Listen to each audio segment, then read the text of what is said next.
ఓం శ్రీ వినాయకాయ నమః. అందరికీ నమస్కారం అండి. సకల విఘ్నాలను తొలగించే శ్రీ వినాయక స్వామివారి యొక్క శక్తివంతమైన ప్రార్థనా శ్లోకం వక్రతుండ మహాకాయ.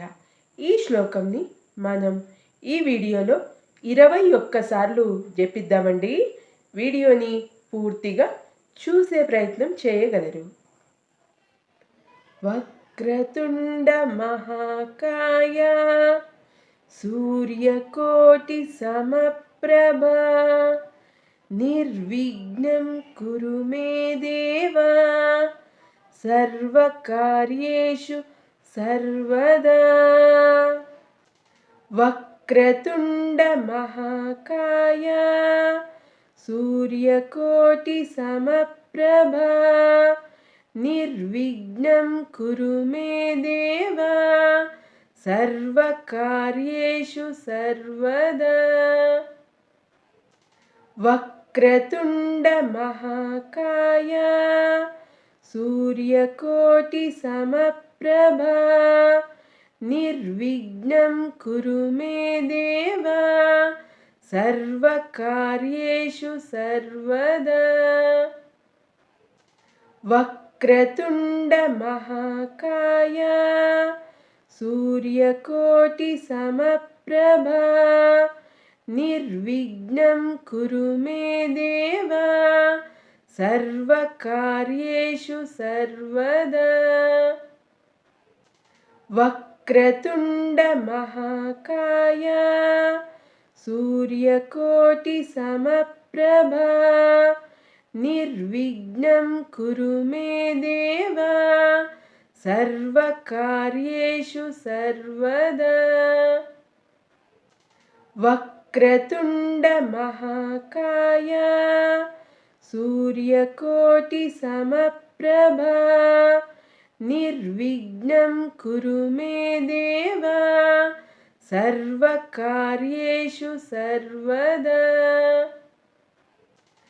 వక్రతుండ మహాకాయ సూర్యకోటి సమప్రభ నిర్విఘ్నం కురు మే దేవ సర్వకార్యేషు సర్వదా.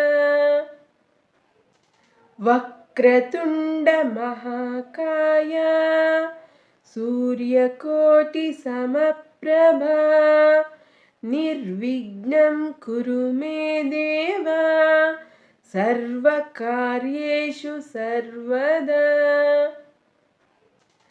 వక్రతుండ మహాకాయ సూర్యకోటి సమప్రభ నిర్విఘ్నం కురు మే దేవ సర్వకార్యేషు సర్వదా.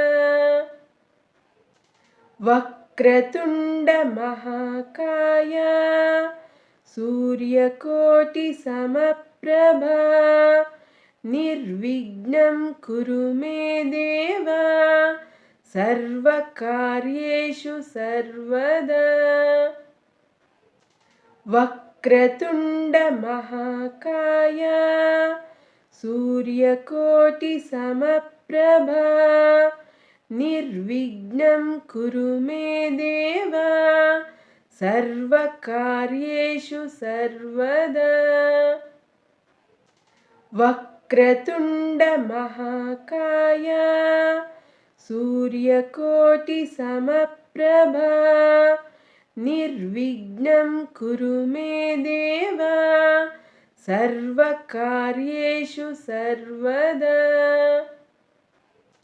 వక్రతుండ మహాకాయ సూర్యకోటి సమప్రభ నిర్విఘ్నం కురు మే దేవ సర్వకార్యేషు సర్వదా.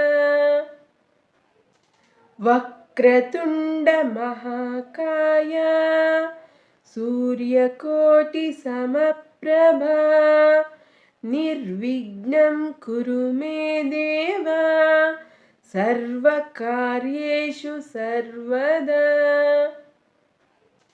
వక్రతుండ మహాకాయ सूर्यकोटिसमप्रभा निर्विघ्नं कुरु मे देव सर्वकार्येषु सर्वदा वक्रतुण्डमहाकाय सूर्यकोटिसमप्रभा निर्विघ्नं कुरु मे देव सर्वकार्येषु सर्वदा वक्रतुण्डमहाकाय सूर्यकोटिसमप्रभा निर्विघ्नं कुरु मे देव सर्वकार्येषु सर्वदा